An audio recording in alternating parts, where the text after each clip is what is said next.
Un saluto a tutti i partecipanti del corso Valori Identitari e Imprenditorialità. La Regione Friuli-Venezia Giulia anche quest'anno ha voluto destinare le risorse necessarie per effettuare questo corso, seppur in modalità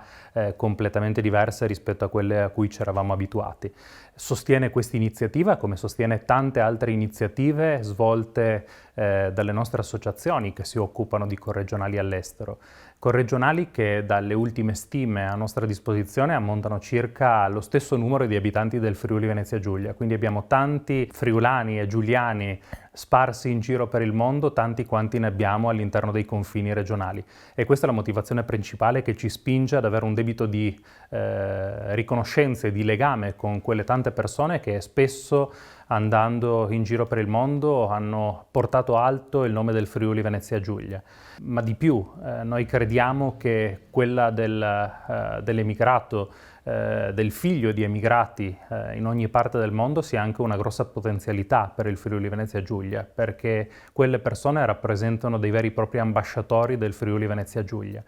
In questo contesto il progetto Valori Identitari e Imprenditorialità coniuga i due aspetti. Da un lato l'aspetto identitario, quindi il conoscere le proprie radici e mantenere salde le proprie radici in Friuli Venezia Giulia, dall'altro creare anche delle opportunità di conoscenza, di lavoro e di rapporti possibili commerciali in un prossimo futuro. Per questo motivo, anche a fronte di un'epidemia, di un'emergenza sanitaria che ha sconvolto il mondo intero e anche il Friuli Venezia Giulia, non abbiamo voluto mancare